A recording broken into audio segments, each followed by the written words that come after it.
नमस्कार दोस्तों, आज हम पाठ धूल करेंगे। यह पाठ रामविलास शर्मा द्वारा लिखा गया है।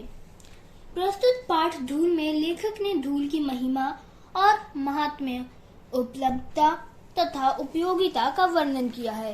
लेखक डॉक्टर शर्मा अपने किशोर और युवावस्था में पहलवानी के शौकीन रहे हैं। उन्होंने इस पाठ के माध्यम से अपने पाठकों को अखाड़ों, गांवों और शहरों के जीवन जगत की सैर कराई है। वे बताते हैं कि जो व्यक्ति अखाड़ों में जाकर वहीं की मिट्टी में खेलता है, कूदता है और लौटता है, उसकी मांसपेशियां फूल उठती हैं। मिट्टी उसके शरीर को बनाती है। जिसका बचपन धूल में व्यतीत नहीं हुआ, उसका जीवन व्यर्थ है। धूल के नन्हे नन्हे कणों के वर्णन के माध्यम से शर्मा जी हमें देश प्रेम का पाठ भी पढ़ाते हैं। तो चलिए आइए दोस्तों, हम प्रश्न उत्तर करते हैं। मौखिक प्रश्न। निम्नलिखित प्रश्नों के उत्तर 1-2 पंक्तियों में दीजिए। क. हीरे के प्रेमी उसे किस रूप में पसंद करते हैं? उत्तर: हीरे के प्रेमी उसे साफ सुथरा, खरादा हुआ, आंखों में चकाचौंध पैदा करता हुआ देखना पसंद करते हैं। ख. लेखक ने संसार में किस प्रकार के सुख का दुर्लभ माना है? उत्तर: लेखक ने संसार में बचपन से लेकर बुढ़ापे तक धूल के सुख को दुर्लभ माना है। ग. मिट्टी की आभा क्या है? उसकी पहचान किससे होती है? उत्तर: मिट्टी की आभा का नाम धूल है और मिट्टी के रंग रूप की पहचान उसकी धूल से होती है। लिखित प्रश्न उत्तर। प्रश्न 1। निम्नलिखित प्रश्नों के उत्तर 25 से 30 शब्दों में लिखिए। उत्तर। प्रश्न है, धूल के बिना किसी शिशु की कल्पना क्यों नहीं की जा सकती? उत्तर: धूल के बिना शिशु की कल्पना नहीं की जा सकती, क्योंकि धूल से ही शिशु के मुख और शरीर की पार्थिवता का निखर मिलता है। शिशु जब घुटनों के बल चलता हुआ गिर पड़कर अपना मुंह धूल से भर लेता है और जब धूल को मुंह में डाल लेता है तो उसकी बाल सुलभ अवस्था अपने चरम सौंदर्य का दर्शन कराती है। धूल से सने बच्चे का मुख प्राकृतिक रूप से मनोहारी लगता है। ख. हमारी सभ्यता धूल से क्यों बचना चाहती है? हमारी सभ्यता अब पाश्चात्य सभ्यता में ढलने लगी है। अब हमारी सभ्यता धूल को तुच्छ समझकर उससे बचना चाहती है। अब माताएं अपने बच्चों को धूल में नहीं खेलने देती हैं। बच्चों को हमेशा शिक्षा दी जाती है कि धूल में खेलने से उनकी कीमती वस्त्र की साज सज्जा धूमिल हो जाएगी। अब हमारी सभ्यता और संस्कृति प्रकृति से दूर होती जा रही है। उन्हें अपने देश की धूल से ज्यादा प्रिय अपना दिखावटी व्यक्तित्व है। ग. अखाड़े की मिट्टी की क्या विशेषता होती है? उत्तर: अखाड़ा पहलवानों के लिए व्यायाम और कुश्ती करने, सीखने तथा सिखाने के विशेष स्थल हैं। अखाड़े की धूल इनके शरीर को सुडौल बनाती है, इन्हें ताकत, फुर्ती तथा शांति प्रदान करती है। जब अखाड़े में पहलवान अपना कौशल दिखाकर आता है, तब पसीने से भीगे उसके बदन से धूल ऐसे फिसलती है जैसे आदमी कुआं खोदकर निकला हो। उसकी मांसपेशियां और सीना फूल जाते हैं।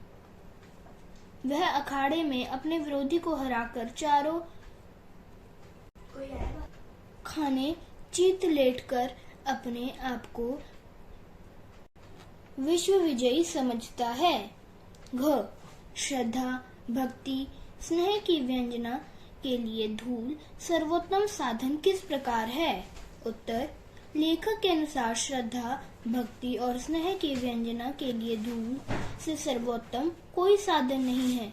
योद्धा धूल को अपना सर्वस्व, अपने देश का प्रसाद समझकर आंखों पर लगाता है। सती उस धूल को जहां उसका पति मारा गया था, अपने मस्तक पर प्रेम के वशीभूत हो लगाती है। सैनिक अपने देश की धूल को माथे पर तिलक की भांति लगाकर अपने देश प्रेम तथा जनता के प्रति स्नेह व्यक्त करते हैं। अतः यह सत्य है कि श्रद्धा, प्रेम और स्नेह की चरम व्यंजना के लिए धूल से बढ़कर कोई और साधन नहीं है। इस पाठ में लेखक ने नगरीय सभ्यता पर क्या व्यंग्य किया है?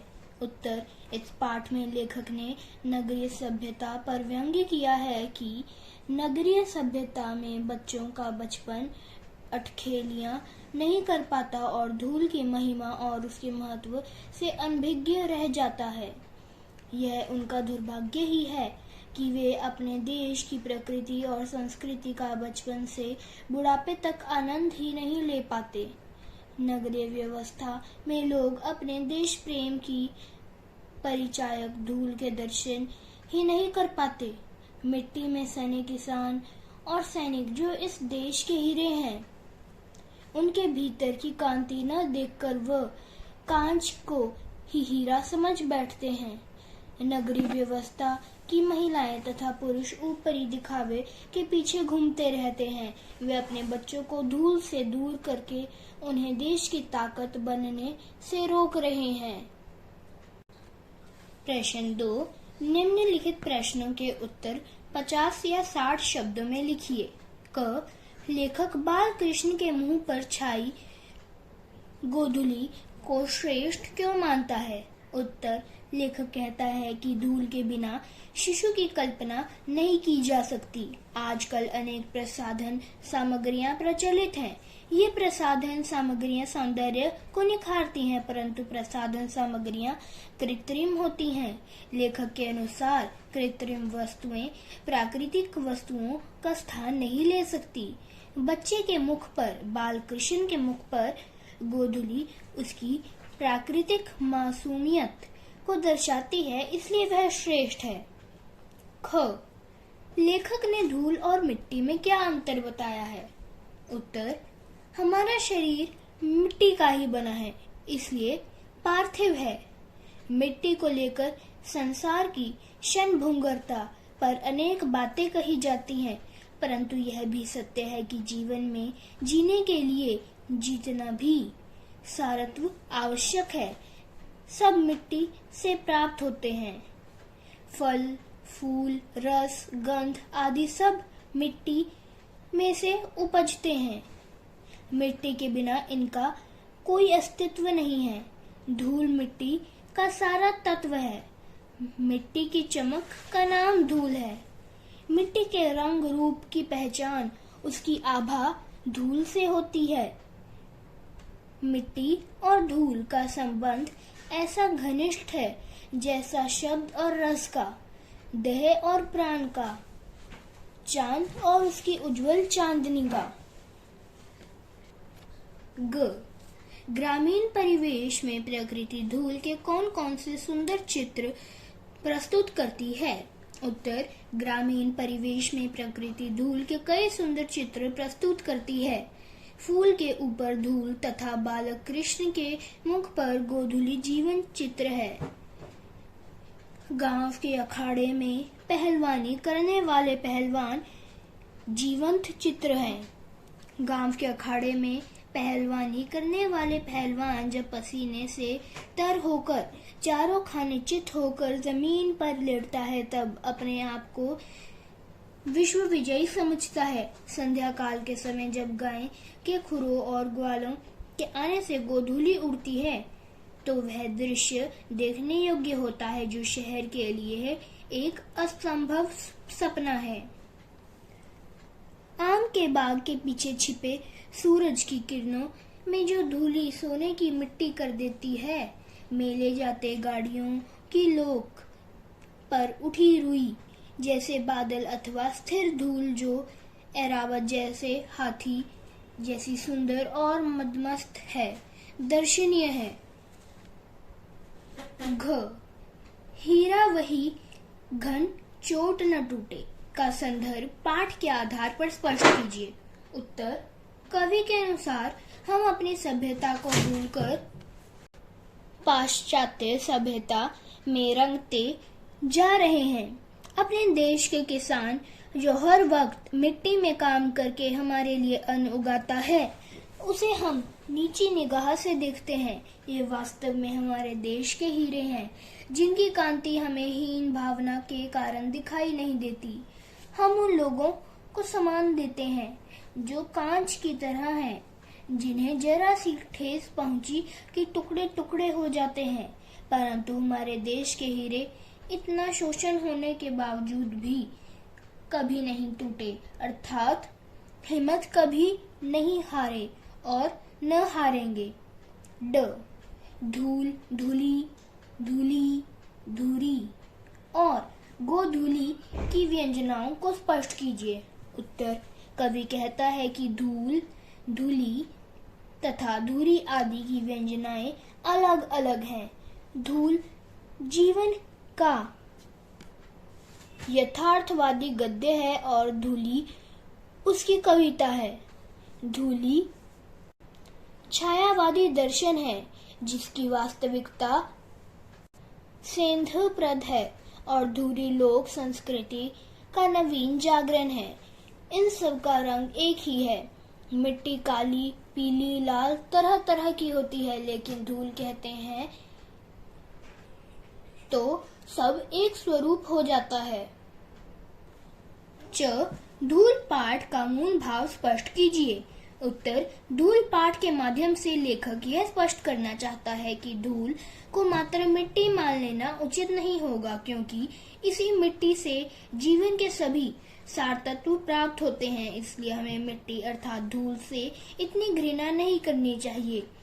मिट्टी जीवन की सच्चाई है और हमें एक दिन इसी में मिल जाना है। छ, कविता को विडंबना मानते हुए लेखक ने क्या कहा है? उत्तर, लेखक जिस पंक्ति की बात कर रहा है वह है, धन्य वे हैं नरमैले जो करत गात कन्हैया लगाए धूई ऐसे लारिकन की। जिसका अर्थ है, वे महान लोग धन्य हैं जो धूल से भरे हुए ऐसे लड़कों को गोद में लेकर मलिन हो गए हैं। लेखक कहता है कि इस कविता को लिखने वाले ने धूल भरे हीरों को अपमान करने में कोई कसर नहीं छोड़ी। उसने धन धन्य में ही अपना बड़प्पन दर्शा दिया, फिर मैले शब्द से अपनी हीन भावना भी व्यंजित कर दी। अंत में ऐसे लारिकान कहकर उसने भेद बुद्धि का परिचय दे दिया कि उसे तो हीरे पसंद है, धूल भरे हीरो की ख्वाहिश उसे नहीं है। प्रश्न 3, निम्नलिखित के आशय स्पष्ट कीजिए। क, फल के ऊपर जो रेणु उसका श्रृंगार बनाती है, वही धूल शिशु के मुंह पर उसकी सहज पार्थिवता को निखार देती है। आशय है, लेखक का कथन है कि फूल के ऊपर जो धूल श्रृंगार बनकर छा जाती है, वही धूल बच्चों के मुख पर प्राकृतिक सौंदर्य की छटा बिखेरती है। यह शरीर नश्वर है तथा प्राकृतिक मिट्टी से बना हुआ है, अतः इनका नष्ट होकर प्रकृति में मिलना ही सत्य है। बच्चे के मुख पर लगी धूल इसी पार्थिवता को दर्शाती है। ख, धन्य धन्य वे हैं नरमैले जो करत गात कनिया लगाए धूरी ऐसे लरिकान की। लेखक इन पंक्तियों द्वारा क्या कहना चाहता है? उत्तर, लेखक कहता है कि ऐसे लोग धन्य हैं जो धूल से भरे हुए बच्चों को गोद में बैठा लेते हैं, अर्थात बच्चे स्वभावतः मिट्टी में खेलकर धूल से सन जाते हैं, और जब अभिभावक उसे गोद में लेते हैं तो वे भी धूल से भर जाते हैं। ग, मिट्टी और धूल में अंतर है, लेकिन उतना ही जितना शब्द और रस में, देह और प्राण में, चांद और चांदनी में। आशय है, मिट्टी और धूल एक होते हुए भी अलग अलग व्यंजना से व्यंजित हैं। प्राण के बिना देह कुछ नहीं, शब्द रस के बिना अधूरा है। जैसे चांद और चांदनी है, उसी प्रकार धूल और मिट्टी है। घ, हमारी देशभक्ति धूल को माथे से न लगाए तो कम से कम उस पर पैर तो रखे। आशय है, प्रस्तुत पंक्ति में लेखक ने हमारी आज की नई पीढ़ी पर व्यंग्य किया है। लेखक कहता है कि हमारे देशवासी हमारी देशभक्ति की प्रतीक धूल को माथे से न लगाए तो न सही पर कम से कम अपने देश में तो रहें। कहने का आशय है कि हमारे देशवासी पाश्चात्य सभ्यता से इतने प्रभावित हैं कि अपनी सभ्यता, अपनी संस्कृति, देश के प्रति कर्तव्य और उसका सम्मान करना भूलकर दूसरी ओर पलायन करने लगे हैं, अर्थात पश्चिमी देशों में रहना चाहते हैं। ड, वे उलटकर चोट भी करेंगे और तब कांच और हीरे का भेद जानना बाकी न रहेगा।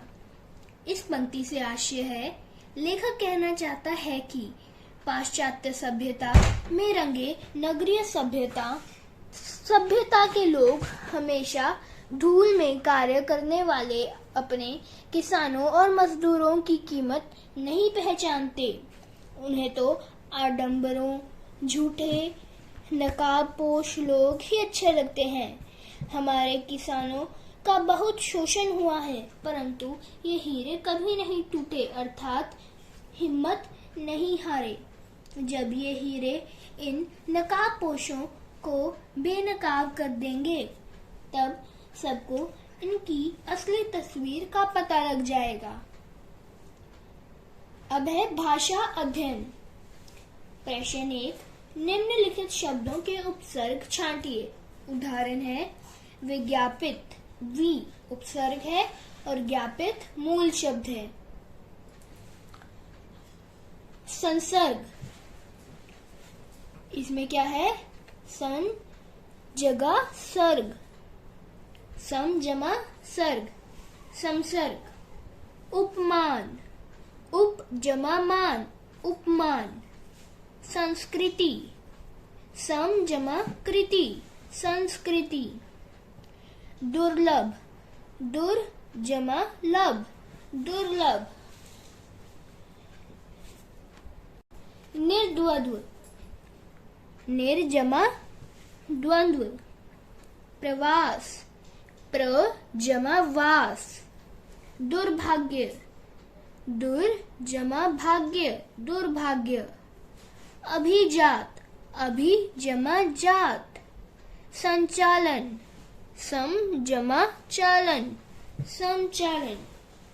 प्रश्न 2, लेखक ने इस पाठ में धूल चूमना, धूल माथे पर लगाना, धूल होना जैसे प्रयोग किए हैं। धूल से संबंधित अन्य 5 प्रयोग और बताइए तथा उन्हें वाक्य में प्रयोग कीजिए। क, धूल चटाना अर्थात परिजात करना, अर्थात पराजित करना यानी हराना। हिंदुस्तानी सेना ने शत्रु सेना को युद्ध में धूल चटा दी थी। ख, मिट्टी पलीत करना, बेइज्जती करना। तुमने समारोह में झगड़ा करके हम सबकी मिट्टी पलीत कर दी है। पैरों की धूल होना, निमंत्रण का होना। राम तो शाम के पैरों की धूल भी नहीं है। घ, मिट्टी में मिल जाना, नष्ट भ्रष्ट हो जाना। विस्फोट के कारण नागासाकी तथा हिरोशिमा नगर मिट्टी में मिल गई। ड, आंखों में धूल झोंकना, धोखा देना। चोर पुलिस की आंखों में धूल झोंककर भाग गया। धन्यवाद दोस्तों।